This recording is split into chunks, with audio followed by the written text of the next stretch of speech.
Good morning, good evening, good afternoon, depending on what part of the world you are watching from. This is the West Ham Network, and this is our predictions for the West Ham starting 11.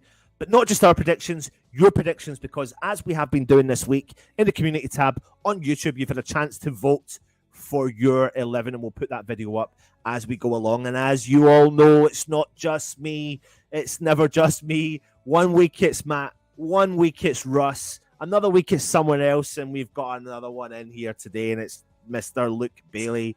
De Gea, how you doing, my man? You all right? I'm all right, boys and girls. How you doing? Always nice to be called De Gea.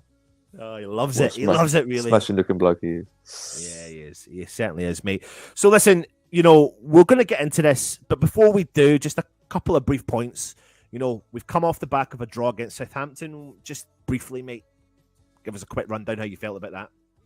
Still in the music in the background. Can you hear it? Yeah, it's just a little bit of background. Okay. Yeah, I didn't know. I'll turn Sorry, it down a little bit. There you go. Sorry, repeat it. Sorry, repeat the question. Just a little bit of Southampton. What's your thoughts on the old Southampton? I thought they were there for the taking, really. The trouble is that with the way that we play football, with the setup, my sort of overall thoughts were that we were snatching at every chance we got. We didn't feel comfortable on the ball when we got it in the final third. We didn't calm down. It was Skamaka every chance he got. He had to hit it almost first time. Well, that's how he felt, it seemed. Declan Rice's goal was really well taken, and I think we deserved a draw out of it at the very least. But really, we should be looking at that sort of game to take all 3 points. And, it's one of them games where they're out of form, we're in form, we should have taken advantage of that. Not every Premier League game it's not guaranteed win, but there was just certain aspects of that game that I just thought, you know what, maybe if we did have more of an attacking setup. But at the same time, it's like I said to you when I was coming quickly the other day on the phone call, that we did have a makeshift defence, and sometimes you forget about that during the game, and there's certain aspects of the game that you kind of you don't realise is hindering you at the time, and you just think that everything's cool, but why aren't we taking advantages? And sometimes it's because the midfield aren't comfortable leaving in defence like it is, because they don't trust that they're going to be able to cope as well as a mainstay defence would be. So little things like that. It was gutting not to get the win, but a draw's a draw at the end of the day. It's away from home, isn't it? So respect the point, as some people do say eventually, don't they? 7 points out of 9. But we do move on to the Liverpool game. So I'm going to roll the titles, and then we're going to get started on predicting our starting 11 for the game.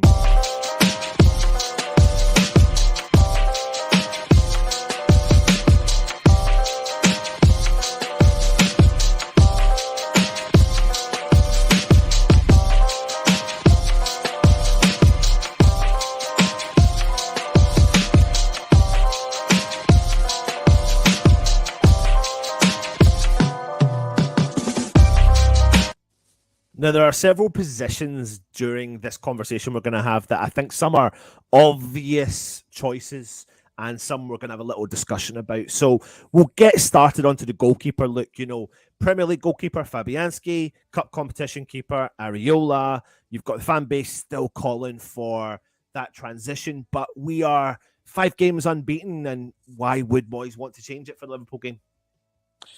He wouldn't. He doesn't like changing things about the best of times, so that would make sense.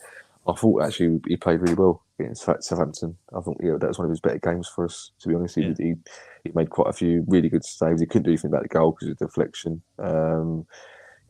Areola is fantastic at what he does, but maybe it's too much to chuck him in. I think he came on against Man City, didn't he? First game of the season. He wasn't. I know it was Haaland and that was City, but he wasn't exactly, pulling trees up in that game. He was, just as fault as Fabianski might have been in that game. So I don't think you need to rock it up too much, because if he's the Premier League goalkeeper, just keep it like that. It wasn't if he played terrible the last game. He played very well, so keep him in.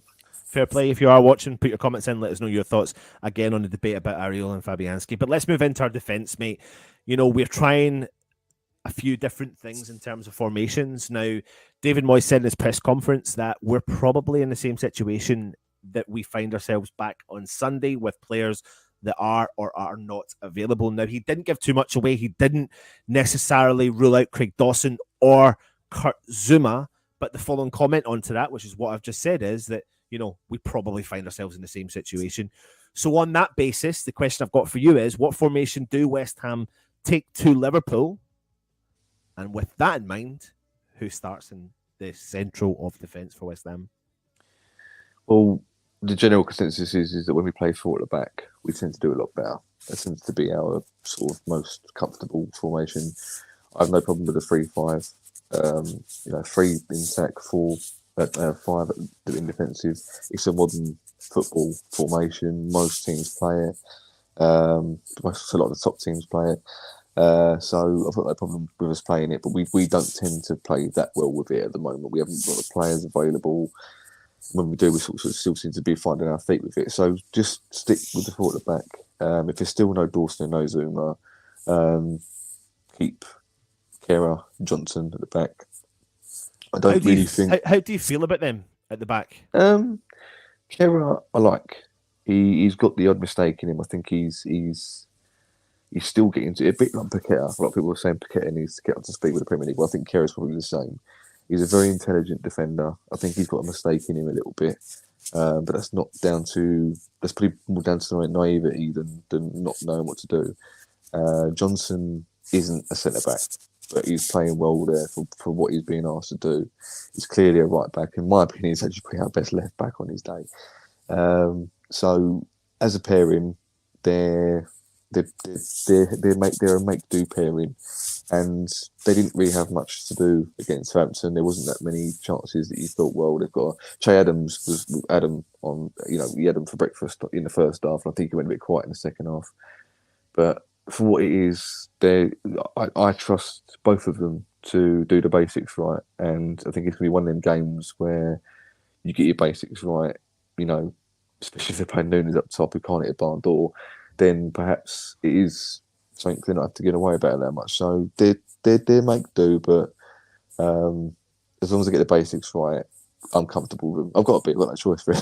Well, I think, and I get that as well. We probably in theory don't have a choice if these two players aren't fit, Kurt Zouma and Craig Dawson. But the one benefit that I can see from Kera and Johnson now is that this would be their, I don't know if I'm getting this right or wrong, but their second or potentially third game on the trot that they would be playing together. So they will be getting a bit of consistency, getting a bit of game time together, getting familiar with each other.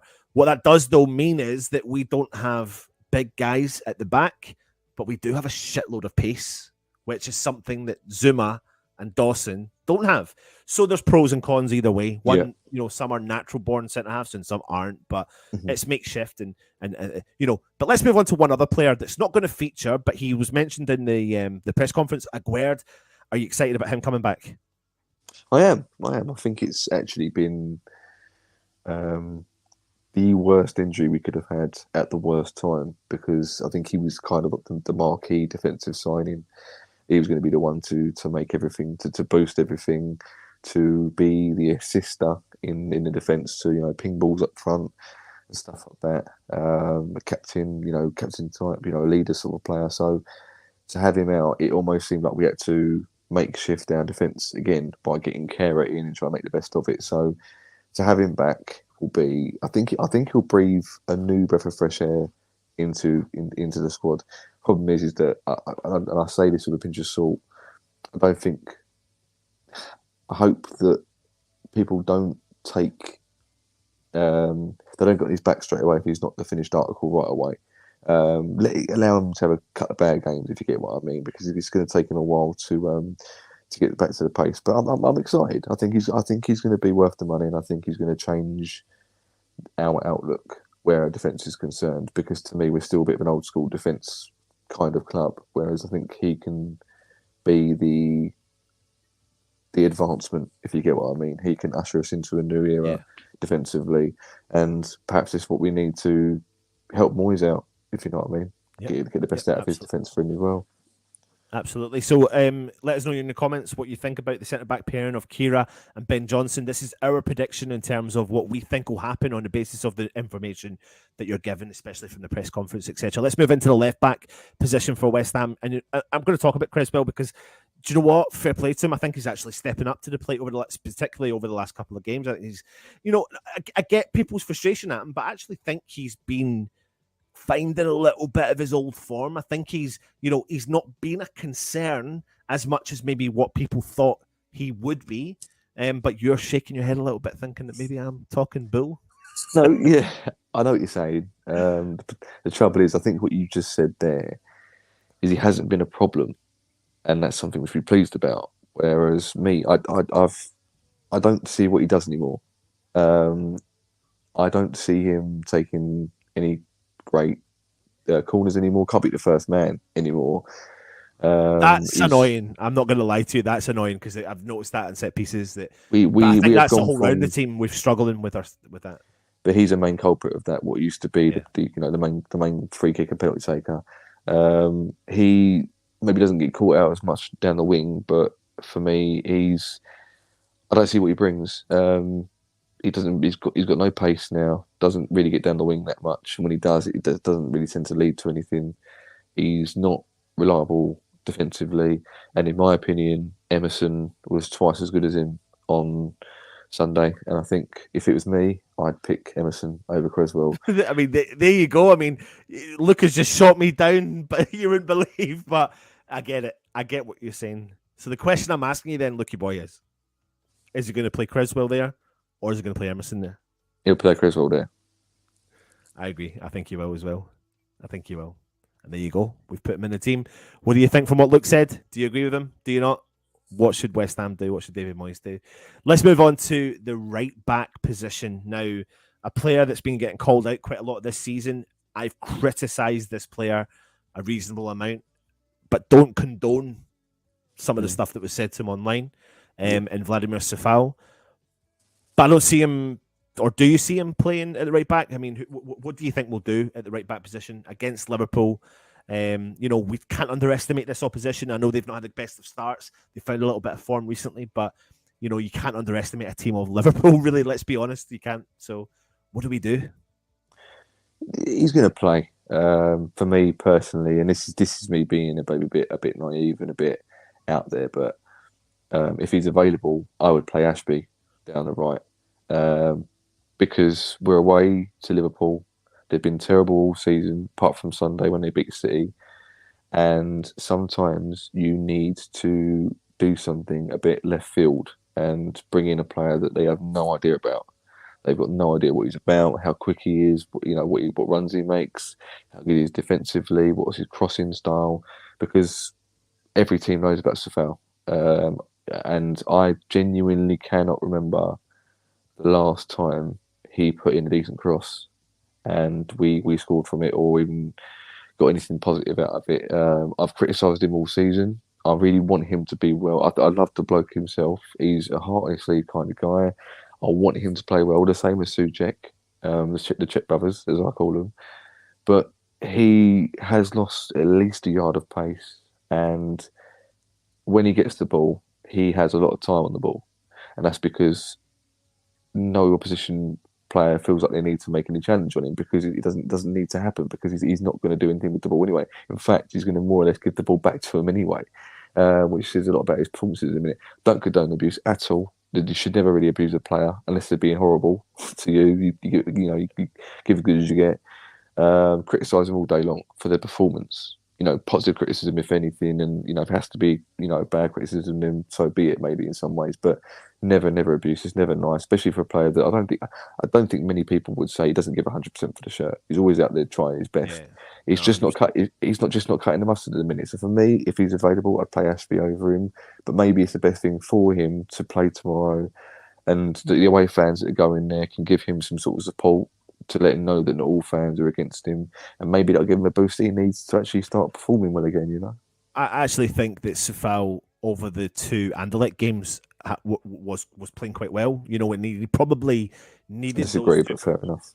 No, but I think he needed I get that, and I love that. This is the point of that, but I feel like for me personally, he needed those two performances to at least show that he was capable at still this standard. Now, I'm not saying he was a world beater by no means whatsoever. It was just a much improved performance. The important performance I go back to when it comes to Safal is the game against Everton. I think he lost possession over 28 times in that game. And what that did was have a really negative impact and effect on Jared Bowen. in that role as well. He had to drop back and he had to come back and he had to support Sefal. But that's something I believe Moyes is working on. And of course, you want all your squad to perform at certain levels at some point in the game. But we're in this situation where, I mean, Ashby, I'm with you. I want to see Ashby transition this year.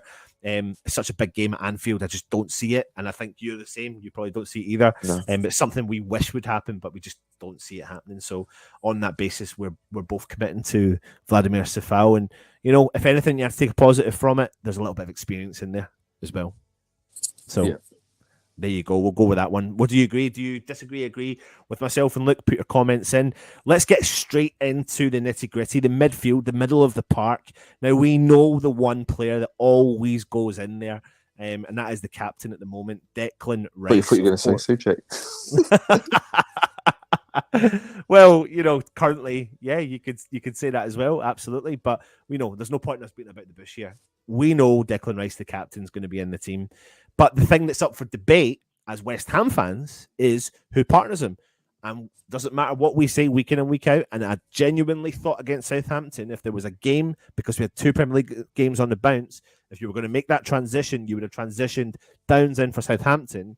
And if you needed the experience, bring Souček back in for Liverpool. It didn't happen. But whilst he's not performing to the standard that we expect, he still seems to get chosen. So who goes in beside Declan Rice? Look. Fine. I didn't mean to remove you, sorry. I did think that, and I thought to myself, what a horrible, nasty person. But I thought, you know what it is, like, you are a man of 3 children, so perhaps it's just a hormone thing. I don't know. Anyway, yeah, fair enough. We all make them, mate. I've given up on the whole Downs thing because let's face it, he's probably not going to start unless Souček literally dies on the pitch one game or something like that through exhaustion, and he has no choice but to take. He is ordered by the referee to get off the pitch. He needs a rest. I don't know. So I would love Downs to start, but he's not going to. The only other thing I would do if it was me is I would play Fornells there because his work rate would be perfect for the midfield battle, and his defensive and ability to pass the ball into certain areas at the right times. But also, like I just said with Ashby, it would be a left field decision. Liverpool wouldn't be expecting it. It would be something that the midfield wouldn't have worked on. They would have no idea what he's like in that position as well. It's not too advanced and it's not too defensive either. It's a bit in the middle, almost like when Souček first turned up, a bit box to box. But yeah, that's what I would do. I would, if it was my decision, I'd play Fornells and Rice in the middle. But it's going to be Rice. I think I agree with you, and I think if you think about the opposition who were playing, Liverpool, who have found a little bit of form recently, and what West Ham really need to do is make sure we win all these battles, all these little battles. I've done a preview with my dad, and he made the valid point about Liverpool versus Man City. He said Liverpool won that game from defence. They won the game defensively and snatched and grabbed the win, and that's how they nullified the threat of Haaland, Foden, and De Bruyne and the rest of the players that they've got. Now, West Ham are going to have to, Liverpool have found a bit of form. Salah's back on the goal sheet again. He knows he scores against West Ham, but we're going to need our midfielders to step up. Listen, I want Flynn Downs to start. I think it's time, and I'm ready to see him play. I don't think we can forget the fact that he's just had 3 man of the match performances in the space of a month in Europe, albeit against lower opposition. But it just shows you what he can do in a game. He can break up play. He can find a pass. And I think that's the key element between him and Souček. I think there's strengths that Souček has got that Flynn Downs doesn't have, and the strengths that Flynn Downs has that Souček doesn't have. But it's about what Flynn Downs offers that utilises the rest of the team. And right now, I think with the sort of player that Declan Rice is, I think he would benefit more from someone like Flynn Downs who breaks up the game and finds the space. He's always looking for space, and then Bosch plays the ball to his team player and makes sure the ball gets to his player. That's why his passing stats are ridiculously high. I think last year when he was at Swansea, he was in the top 5 in the country for his passing stats. And this season, for the game time he's had at West Ham, I think he's providing to be up there in the top 2 rankings for that as well. But I agree with you, Matt. Look, it's going to be Tommy Souček, and and Declan Rice as well. Right, let's move on to the right-hand side. I mean, do we really need to debate this at all? No, I mean, Bowen. a player that's, but I mean, listen, he's playing every game just now, and Moyes stuck by him when a lot of fans were like, "Nah, you need to drop him or you need to rest him." But Moyes was like, "No, I'm seeing the benefit of playing him." He said last year, he was one of the players that will play week in and week out and give you everything in the week in and week out. And we're starting to see the best of him now. You know, he could be a game changer against Liverpool, couldn't he? He could. I think he could, but he won't. the reason why I'm going to get onto that point, yes, you've made it for me almost. I hope he does. You never know. But he played really well for us when Kera was the right back. And again, he didn't have a very good game. And Soufal happened to be the right back against Southampton. I can never say that bloody team's name. It's like a tongue twister for me. It's really bad. He look, Bowen on his day is a great player, and ironically, Liverpool were reportedly after him less than a year ago, and all that sort of stuff. So since then he's been in the England team and all this and all that. So there could be a part of him that maybe thinks, you know what, this is the perfect time just to show that I am still worthy of a Liverpool link, especially as they're doing so torridly at the minute. So they've probably got more chance of signing him in January. But no, he is on his day, in my opinion, a world-class player. When he's at his full throttle, he can get in any team in the Premier League. That's just my honest opinion. So he's going to start. I hope that if Soufal does start, it's not a hindered performance. But you don't know what's going to happen. But I'd like to think he's going to perform well, and I hope he does. But I'm not predicting anything special for him purely because of who he has to play alongside on the right midfield. So it'll be Bowen, and fingers crossed he has a good game. Yeah, absolutely. Now let's move on to, again, the contentious left-hand side. Last week at the weekend against Southampton, Emerson popped up and played in that role, which meant that West Ham, defensively had the option to go to a back five if need be. And then going forwards, we'd move into that kind of attacking role. We've got players like Fornals who can play out there. We've got players like Ben Rama that can play out there. So I'm giving you, and obviously Max Cornet, he's not available, as David Moyes did say, which is a shame, and I'm looking forward to seeing him back. Mm-hmm. But on the basis of what I've said, from those three players sitting there, who's playing in the left-hand side? I tweeted about this earlier, and I put it in a group chat as well, that if he's playing, he's having a disastrous season defensively this season. Trent Alexander-Arnold. If we don't take advantage of that, we deserve to lose. Because it's that much of an advantage that we need to potentially, concentrate on.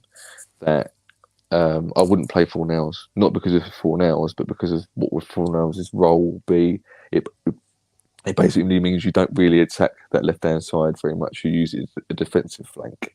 And if we're letting that potential pass us by, we're beyond stupid. For me, I would play Ben Rama, because Ben Rama has the ability to cause problems for any winger. And, got to come on, got the assist for Rice.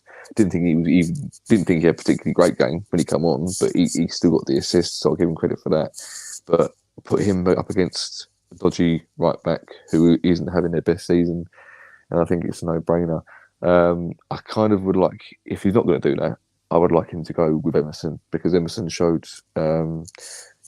sharpness against Southampton. He was unlucky not to score early on in the game. He's got the pace that you wouldn't have with Fornals on the wing and Cresswell on the wing, so he could help out there defensively. But I think he's also good going forward. But my one hope, whoever plays there, I don't think it happens if you put Fornals there, but my one hope is that we would try and, get the better of Trent. That for me is a massive potential for us. So isn't it funny though when you listen to fans, doesn't matter, just the football in general, and how they see the game extremely different. I love again, another reason why I love bringing different people on, and me and you have a chinwag, and Matt and everyone has a chinwag about the football game and how I see. Like, I actually thought Benrahma had a good game when he came on. I didn't think he was awful. I didn't, but I didn't think he was world class. I just thought I'm in a minority. I know I'm in a minority. Yeah. And I thought he was actually all right. But I do agree with you. I think, if they're going to have a chance to get at a player when his thing's down, send on someone who's extremely creative. Now, the positive side to putting Emerson in there would be that he's got so much pace and he's capable of getting forward and attacking. Defensively, we know he's not got the work rate, whereas Benrahma's been there, done that, wore the t-shirt, knows what Moyes wants in terms of his defensive duties, and he's stepping up to the mark with his defensive duties as well when you look at his individual stats during a game. So I'll commit to it, mate. I'll put him in there. I agree with you. I'll give Benny the run out. That's what you've decided, and I will agree with you on that. So this is Luke's team, by the way, just so everyone knows. This is Luke's team. Right. Let's move into the guy who sits behind the striker. Unless you think that Antonio's going to play out left and blah, blah, blah, but we have already discussed that. So who is the man that's going to sit in centrally in the middle? Earlier on, I did a show with Dad. We were talking about Paqueta potentially being a doubt for the game. Nothing's come out as such, but trying to put 2 and 2 together and looking at the fact he came off precautionary collarbone issue. But I think he's trained this week, so he's looking all right. So again, is this something that we really need to discuss, or do you see any other changes? I think he's fine. I think he's absolutely fine. It'll be another sort of Moyes thing where he doesn't give it away. He tries to be all secretive, but it doesn't really work out, and everyone kind of knows. There's a slight shoulder injury, but I'm sure he'll recover if he's not given painkilling injections, because he has got the quality to unlock chances. He had one shot on goal, which was unlucky at the score against Southampton, and we need his creativity, because I think people are saying that he's trying to get up to speed of the Premier League, but I think at the same time we're still catching up with his speed, because he'll play a ball first time and none of our players are expecting it. So you're right. Yeah, you're right. You know what I mean? He's so effective at that. He plays he's always looking for the progressive pass. He plays it first time sometimes, and sometimes there's no one there. And that's not a detriment to players like Scamacca, etc. I think what I find that a detriment to is maybe the tactics of West Ham in the first half. The last player I saw who could do that was Alex Song when we first signed him on loan. And he was 10 seconds in front of all our players. And it was almost sad to see how far behind our players were. I don't think he's a scoring type. I don't think he's the type of player that wants to score loads of goals. I think he's the creative type that wants to, A, embarrass defenders, and B, create chances. And he's the perfect player for Scamacca, because all he's going to do is go, here you go, Smack. Here you go, Gianluca. Go and finish this off, son. And we'll get onto him in a second, I'm sure. But yeah. Well, I think Paqueta loves playing with creative players. The funny thing is, I've been calling for Paqueta to play in a bit of a more deeper role with West Ham, and I think this is something that he might be saved for maybe when the transition of Flynn Downs comes in, because I think the triangle effect of having Declan Rice, Flynn Downs and Paqueta might really genuinely work at West Ham. You would have to, chop and change, but when he plays for Brazil, he plays in a deeper role. When he played for Lyon as a successful Lyon player, he played in a deeper role. And I hear a lot of fans calling for Paqueta to get more further forward. He doesn't, he likes to be on the back foot when he plays football. That's his style of play. He invites the opposition on him. He likes a player to be close to his shoulder. He's fine with that. He's capable of that. The other thing as well is, and this is the interesting thing about stats, if you look at his individual stats, he does lose possession quite a lot. Not all the time, and not as a majority, but as a minority, but he does lose possession. But that's not a problem when you're such a creative player trying progressive passes, because of course that's going to happen. If you find every single pass and hit every single shot, then you're going to be absolutely like, there's no player in existence that does that. Ultimate. So, yeah. So the point is that he tries things all the time, and by trying things, you're going to have turnovers and all that sort of stuff. But his covering the ground is phenomenal. He's an exciting footballer. I get massively buzzing when I see him on the park, and he's traveling around all the park. And like you said, mate, you just want that connection to happen. I think it will happen, and when it does happen, and it starts happening a bit more regular, it's then potentially exciting times for West Ham. And I think Benrahma will play really well off of a performing Paqueta. I think if you go back to Payet and Lanzini about how they connected and how they worked all well off each other. I'm not relating the relationship, and relating the situation as such that two players that one can bring the best out of the other. And I think Paqueta's got the potential to do that for Benrahma. Let's move on to the striker, though. I mean, listen, depends on who you follow or what you read, and some pundits are calling for Antonio to start this game. They're saying that his physicality get at. Well, I'm just saying, I think they're thinking about the physicality of getting at the Liverpool defence is something that maybe West Ham probably may consider. And you have seen Moyes make decisions like this in the past. But Scamacca is banging in the goals for West Ham in a bit of a run out. He obviously substituted at the weekend. But what's your thoughts on our striker? I think he's fantastic. I think he's got everything that he's needed to, thrive in the Premier League. He scored a few goals for us. Didn't score in the last game, but was unlucky not to. It's like I said earlier in the video that, in the last game, I think he was snatching at every chance because everyone knows he's kind of got this, first time hit that's really good on him, and that's fair enough and all that. But he's almost doing it too much now, as if like that's his thing, and he has to do his thing really well. Whereas I think he needs to be told, look, Mickey Antonio, who's been playing for us for years, loves a few touches. He has too many touches, and he's a great Premier League goal scorer. So just calm down, lad. It's fine. Have the extra touch. Sit yourself up. I think there was a point in the second half of the last game where the ball's played through to him, and the goalkeeper's come out, and he took one touch to control it, and then he rather than, if he'd thought about it and realised just how far the keeper was out, he could have looped it over his head, and it's 2-1. But instead, he just hit it lightly on the side of his foot. It was basically an easy save for the keeper. And it's little things like that if he's ultra confident, if he's not thinking, I have to score, then he takes extra. He tries to take it around the keeper even because the keeper's coming that far out. And it's little things like that is a difference maker. I couldn't love him any more than I can, but for his sake and the team's sake, you're probably not going to get many chances against Liverpool. I get that. So he's probably going to have to do it first time tomorrow. That's probably the difference between playing Southampton and playing Liverpool. But he needs to realise that he's not... Just tell him, boys, put your arm around him. Nolan, put your arm around him before the game starts and just say, listen, lad, calm down. Don't worry about it. Just take your time. Van Dijk's not on, he's not on form at the minute. Just take your time, take the piss, take that toss, lad. Stick in the back of the net. You could just something different. I'm gonna have to clip down. That. We're gonna have to clip that. Deep breath. You never know. You might get a hat trick tomorrow night. So absolutely.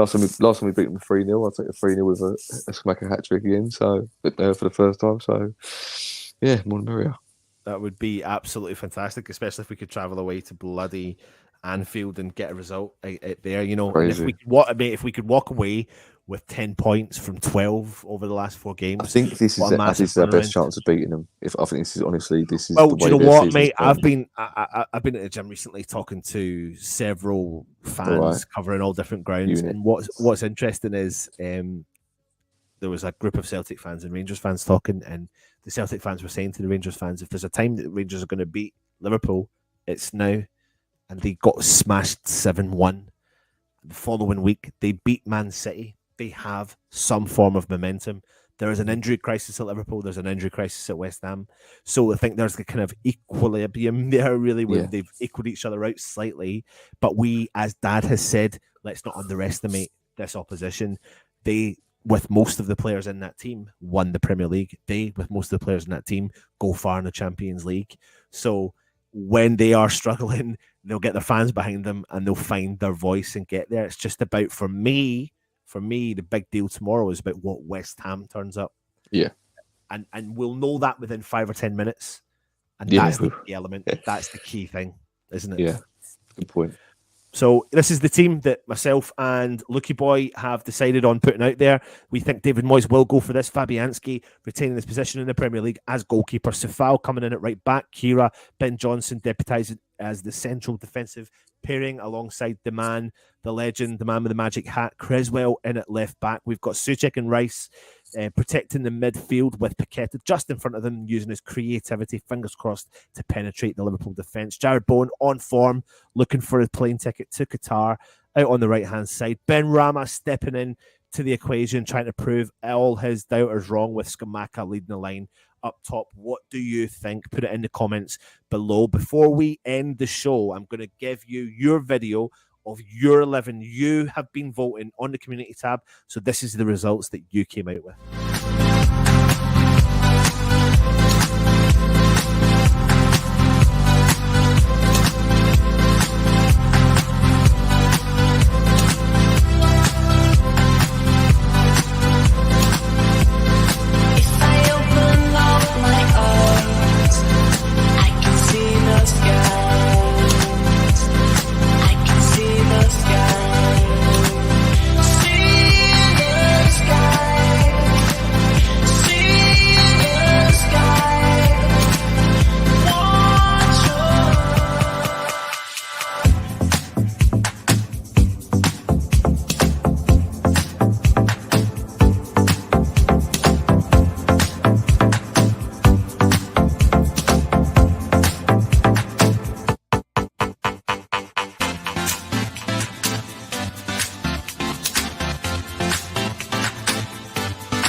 Players we got wrong from your predictions in there. This is obviously our community that are putting the votes out there, so I hope you liked that little video.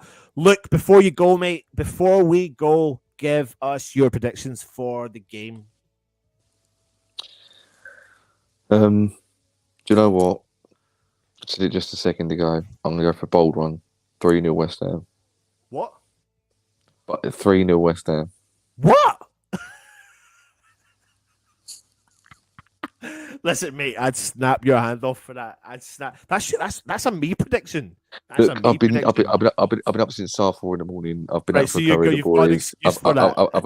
I've had 3 drinks tonight, so right, he's feeling a bit lively. He's feeling a bit lively. Exactly. Why not? Why not? Right, I'm gonna go. Oh God, this is a hard one to follow. I'm gonna go 2-1 West Ham. And yeah, just as long as we walk away with 3 points, but I'll accept the point. I'll tell you what, mate, I'd snap the point off your hand right now. Absolutely. Yeah. So fingers crossed we can turn up. Depends what West Ham does turn up. That's the main thing. Anyway, that brings it into our predictions. So leave your comments in, give us your feedback as well. Hit the thumbs up if you enjoyed the content. Give us your feedback on the content. If you're interested in becoming a channel member, click the join option as well. Hit that subscribe button. Thank you very much for watching. Stay safe, and of course, come on, you Irons.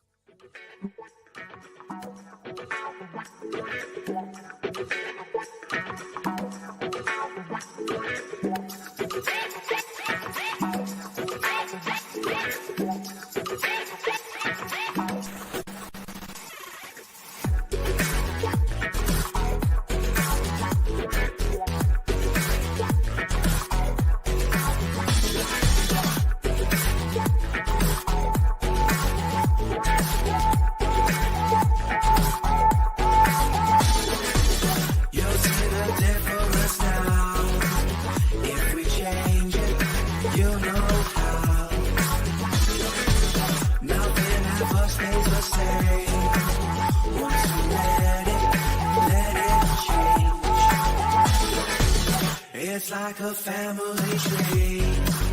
Part of you and